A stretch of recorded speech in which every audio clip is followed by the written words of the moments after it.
The Way of Will John.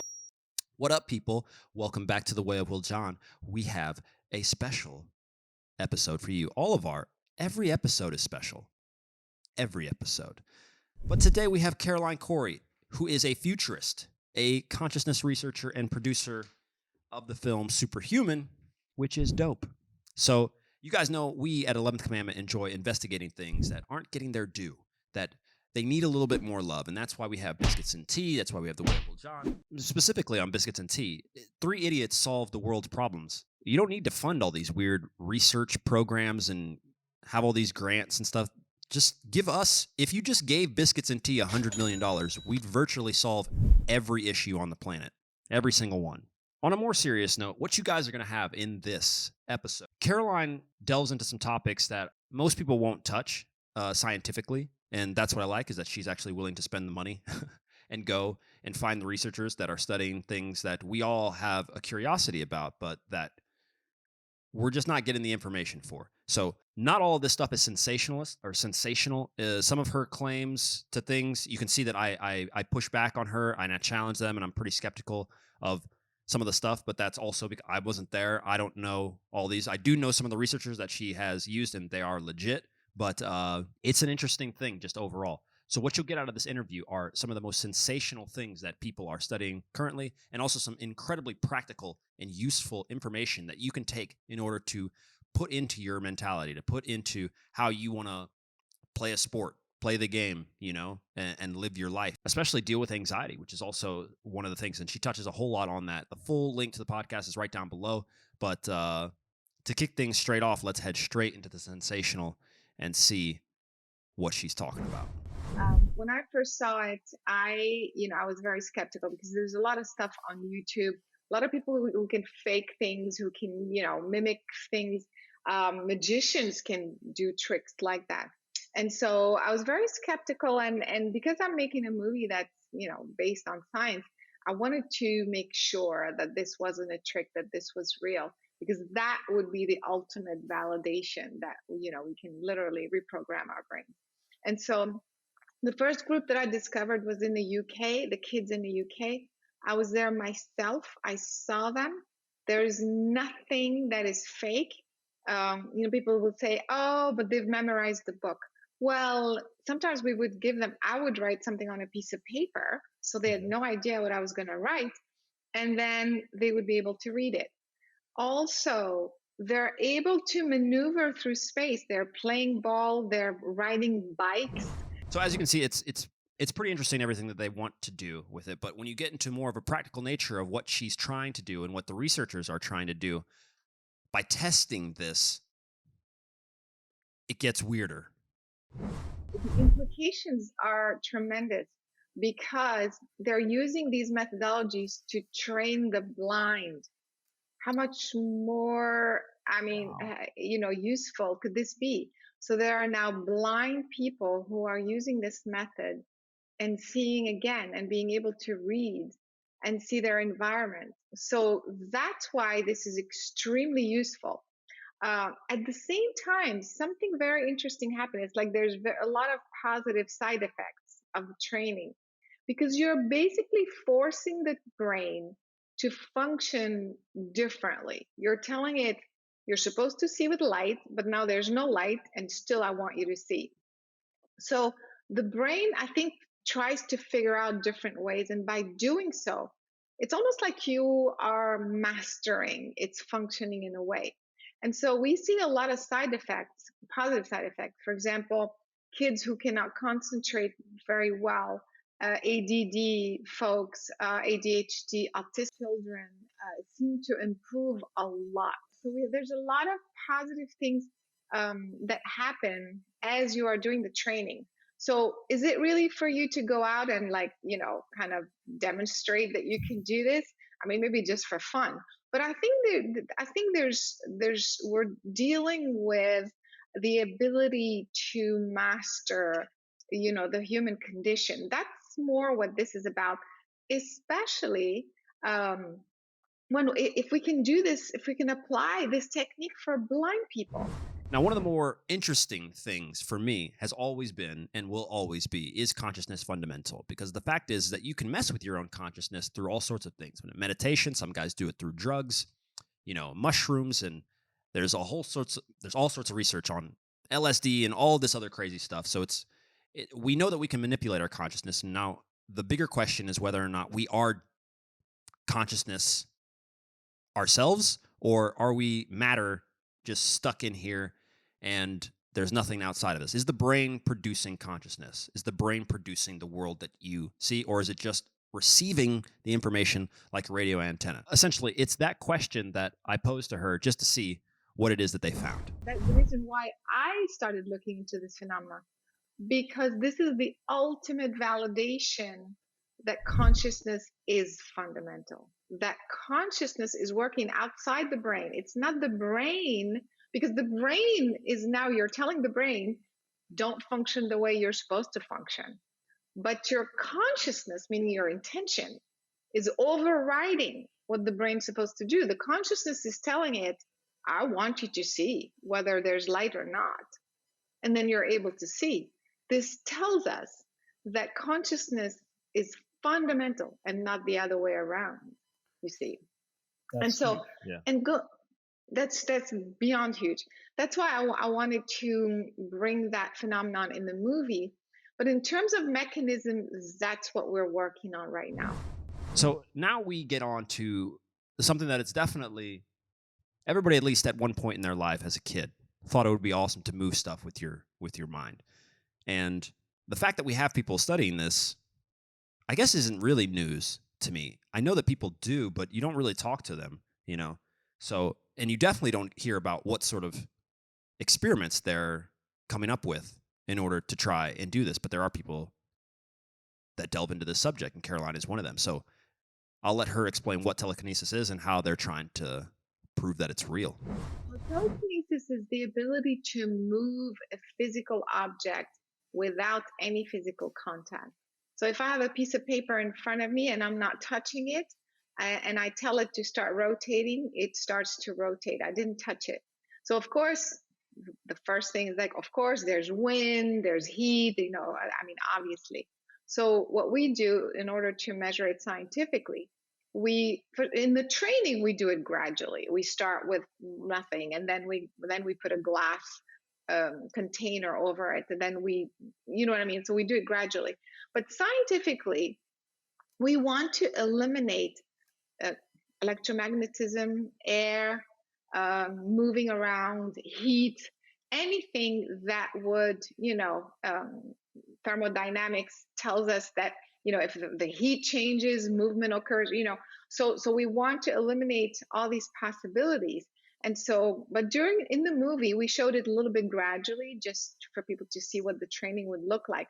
So we would put a piece of paper on like a needle type thing, and then we would cover it with a glass container. And then, so the idea is for you put your hands on the glass container and you try to get it through your intention to rotate. So even with temperature, we've actually measured the temperature. There's really not that much temperature that comes out of your hands that would really change the temperature of the glass. There's a little bit, but not enough to create an effect. But we start that way, and then we move away from it. So it's sitting there on the glass, so there's no air molecule, there is no heat, there's no change in the temperature of the room, and yet you still can get it to rotate. Then in the movie, again, to make it even more convincing, we did it under a vacuum. Vacuum means, Faraday cage means that there is no electromagnetism, there is no heat, there is no air molecule, maybe a couple of air molecules, but nothing that would affect, that would create change, that would create movement. And not only that, we did it, I did it long distance. So same thing, under vacuum, long distance. And so then you eliminate all possible interactions with the object from a scientific point of view. And so that's how we were able to demonstrate it and measure it and see that, we could still create an effect, through the interaction of mind, intention, and the physical object. And so one of the goals of us doing all these podcasts and for me wanting to have a podcast like this is that there's always something that you can learn. And that's something that I've figured out. Honestly, it's probably one of the most important things I've ever learned in my entire life is that learning is the key to everything and that you can learn from everyone all the time, no matter what they've achieved, who they are, where they come from, all that stuff.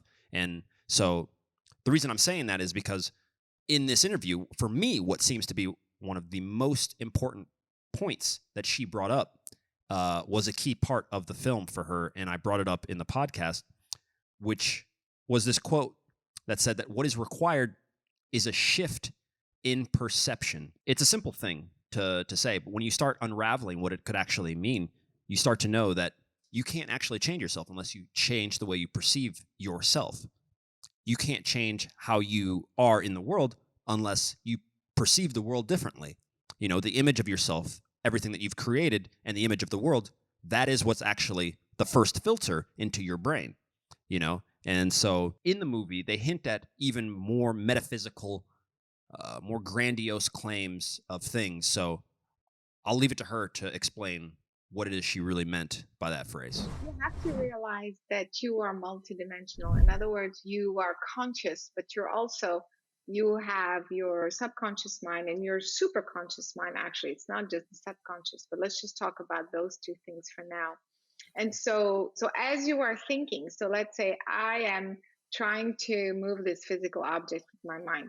My subconscious mind is also working, it's also talking, it's also projecting its intention. We're not aware, obviously, it's subconscious, it's unconscious. So it means you're not conscious of what it's saying. But as you are saying, I want to move this physical object, your subconscious mind is saying, no way, how am I supposed to do that? That's against the physical laws, the Newtonian physical laws. And so you are sending out two conflicting signals to the object you're trying to work with. One is saying move, the other one is saying this will never happen. Move, never happen. Move, nothing happens. And we do this all the time in everything. I want to create a new career. I want to attract a relationship. I want the conscious mind is saying, I want, I want more money. I want to win this game.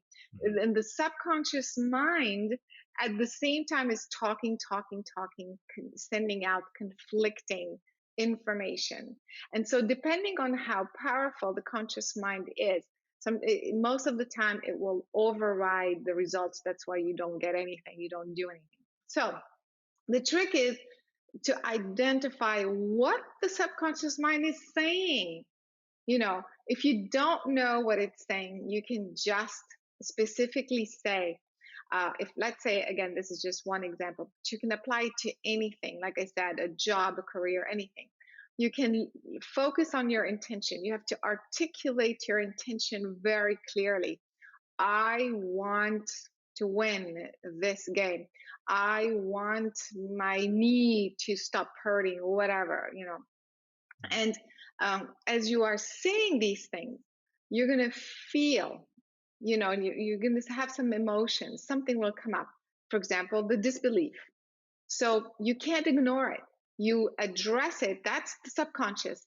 It's communicating with you through feelings.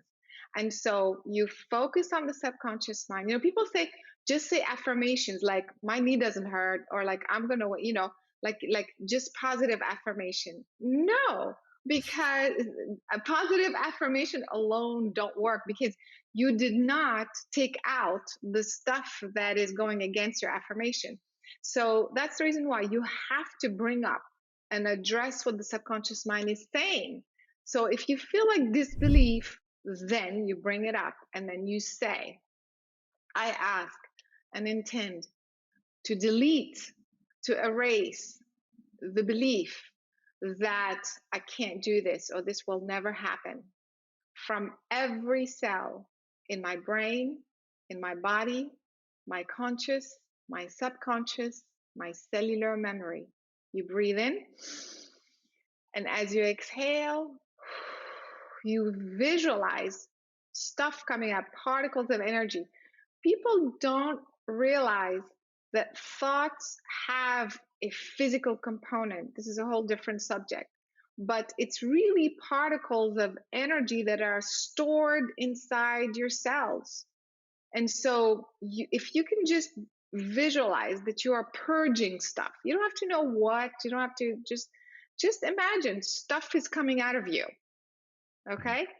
I guarantee, do that a few times, you will start to feel different. You will feel lighter.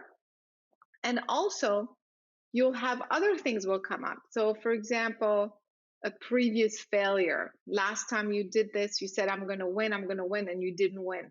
So, some sort of lack of self-confidence comes up for you. Address it. Bring it up. Okay?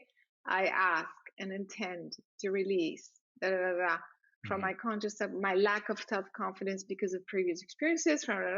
You breathe it out. Once you do that, you will feel, like I said, not only lighter, but you have to keep doing this until you get to a place of being neutral.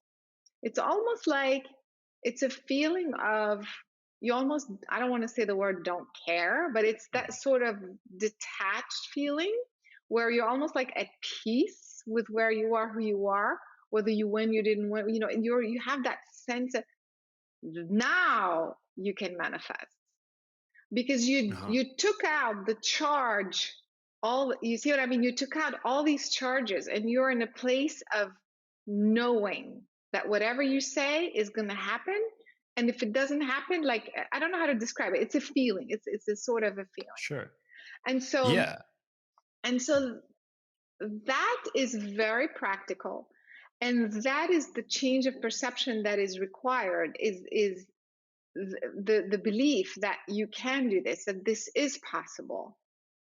How you do that is the way I just described, by addressing, bringing up the subconscious beliefs, addressing them. Because all these thoughts you're having all the time, you don't know that you're having them. You're not saying to yourself, I'm going to fail. You're saying to yourself, I want to win, right? But you're having these subconscious thoughts. And where are these thoughts going?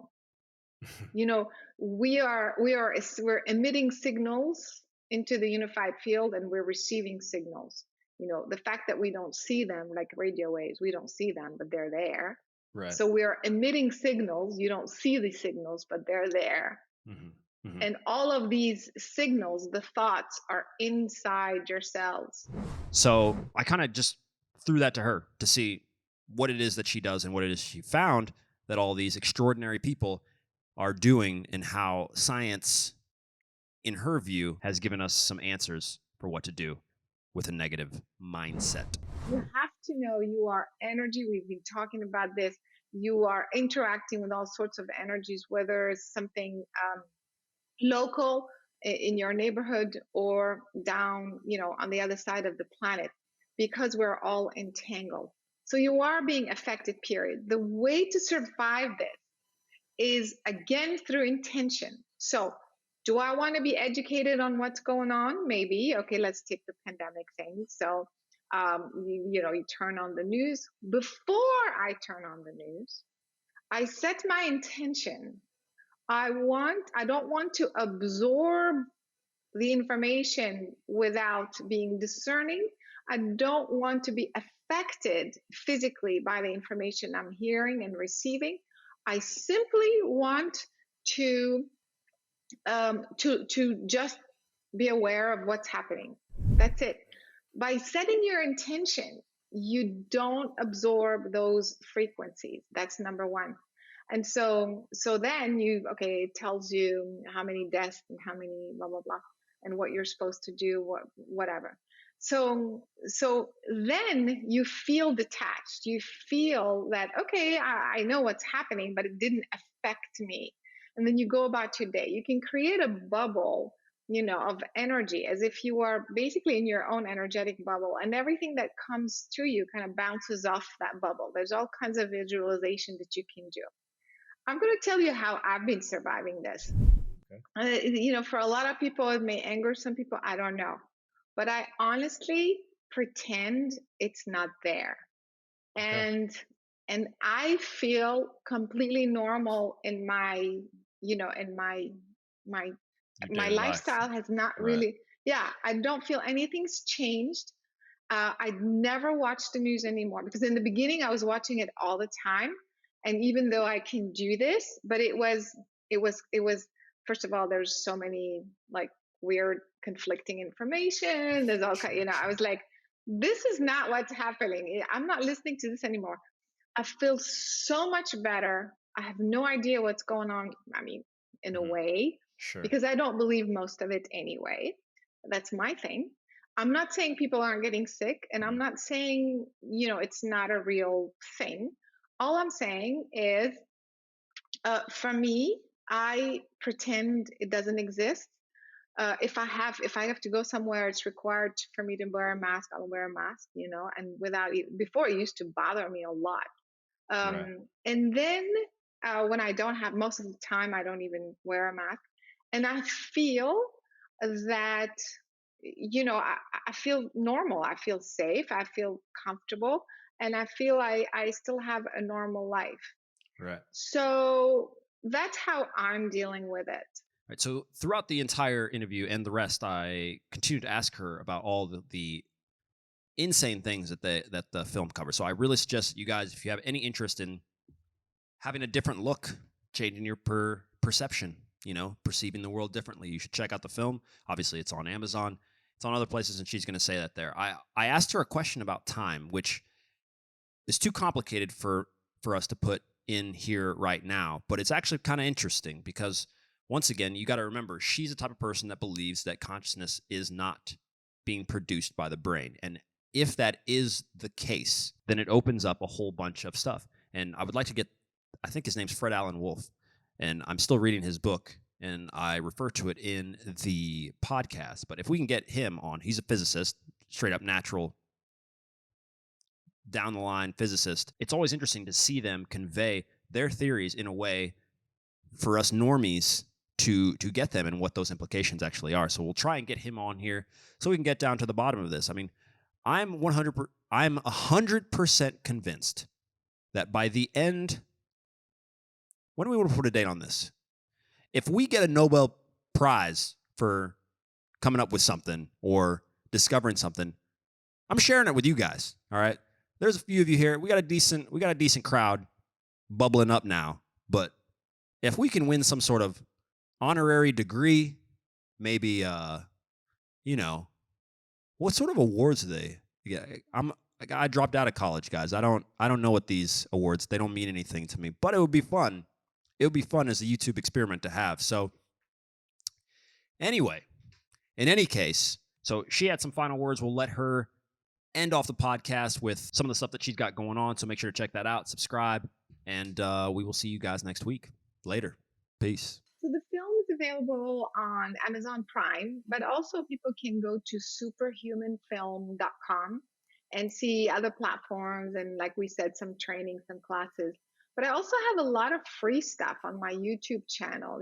People can go to CarolineCory.com and see all kinds of classes and things, but also a lot of free things on that website and on my YouTube channel. And so that's kind of the best way to look more into this work. But I really, really, really recommend for people to see that movie. I mean, it's not all, it's entertaining too, but it's so I feel it's timely, because of what's happening, because our power is being taken away. It's kind of a reminder that the mind affecting your physical body, your physical reality, is not a crazy weird thing out there. This is real, and that's what we're showing in the movie. So it kind of helps you bring back that power, empowers you to take charge of your life. That's why I feel this movie is very timely, and I hope everybody will be watching it. For sure. For sure. So, guys, and girls, of course, please go check it out. All the link is down below in the description. If you're watching this on YouTube, you can check it out right there. If you are listening to this on the podcast, as many of you are, the link to all this stuff is in the show notes. And I think we'll call it. Caroline, thanks for being here. This was awesome. Thanks so much for having me. Your questions were awesome. Oh, good. I'm trying to get better, every episode. But all right, guys, we will see you later.